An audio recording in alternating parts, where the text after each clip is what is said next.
Shalom saudara-saudara yang dikasihi Tuhan. Apa kabar?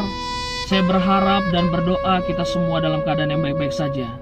Saya juga mengucapkan terima kasih buat setiap saudara yang sudah like dan subscribe channel YouTube ini.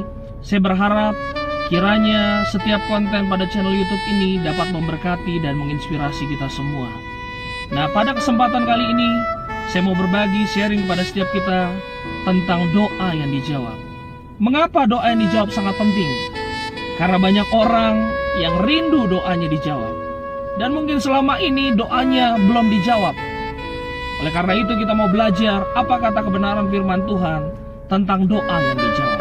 Langsung saja kita buka di dalam Yohanes 15 ayat 16. Saya akan baca untuk kita semua. Demikian firman Tuhan.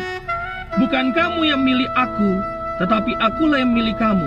Dan aku telah menetapkan kamu supaya kamu pergi dan menghasilkan buah. Dan buahmu itu tetap, supaya apa yang kamu minta kepada Bapa dalam namaku, diberikannya kepadamu. Yang pertama saudara, supaya doa saudara dan saya dijawab oleh Tuhan. Ayat 16a dikatakan, bukan kamu yang milih aku, tetapi akulah yang milih kamu. Yang pertama, kita harus menjadi umat pilihan Tuhan. Saudara dan saya telah dipilih dan ditetapkan Tuhan. Oleh karena itu, siapakah kita? Sebelum kita mengenal Tuhan, kita adalah orang berdosa. Upah dosa, maut, mati dan dibinasakan. Tetapi kita bersyukur, kita mengenal Tuhan, kita menerima anugerahnya, kita diberikan karunia menjadi anak-anak Tuhan. Bahkan kita diberikan anugerah untuk melayani Dia.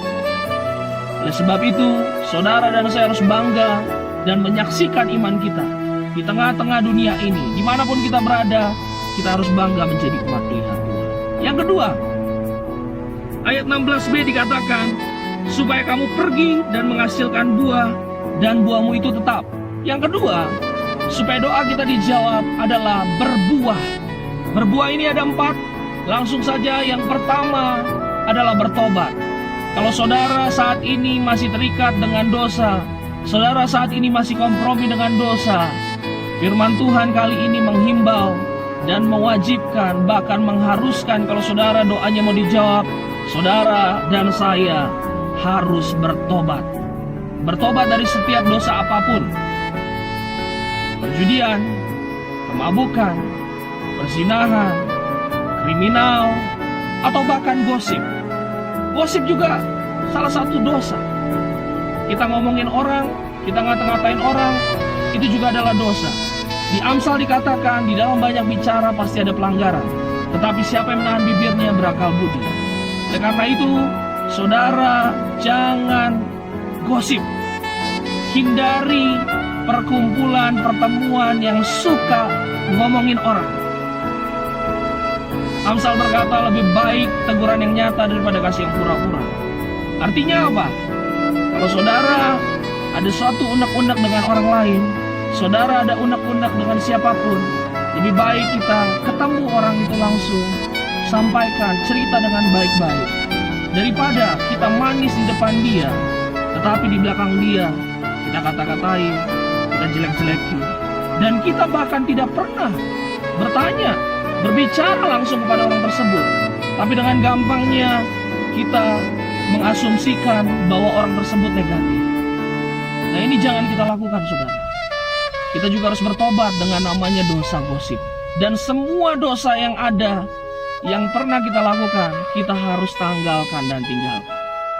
Dan berbuah yang kedua adalah melakukan firman Tuhan. Karena orang-orang yang melakukan firman Tuhan saja yang dapat berbuah.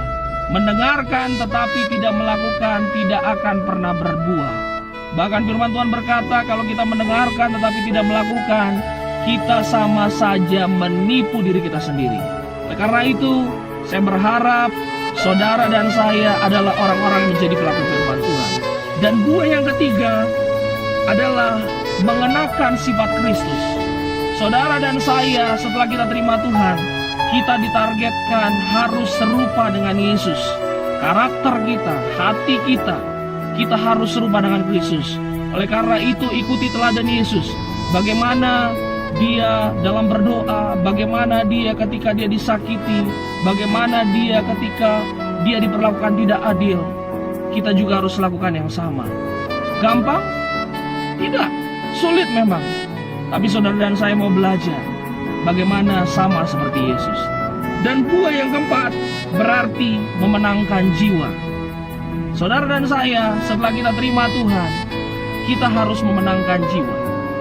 Di keluarga kita, di lingkungan sekolah kita, di lingkungan pekerjaan, lingkungan usaha, dimanapun kita berada, kita harus memenangkan jiwa. Supaya apa? Supaya mereka boleh mendengar dan menerima keselamatan yang ada hanya pada Yesus Kristus. Berbuah, saudara. Nah, maka apa kata Tuhan? Ayat selanjutnya dikatakan, supaya kamu pergi dan menghasilkan buah, dan buahmu itu tetap, supaya apa yang kamu minta kepada Bapa dalam namaku diberikannya kepadamu. Banyak orang hanya mengutip supaya apa yang kamu minta kepada Bapa dalam namaku diberikannya kepadamu. Tetapi kalau ayat sebelumnya tidak dilakukan. Ya, karena itu, kalau saudara mau supaya apa yang kamu minta kepada Bapa diberikannya kepadamu, yang pertama, kita harus menjadi umat pilihan Tuhan. Dan yang kedua, kita harus berbuah.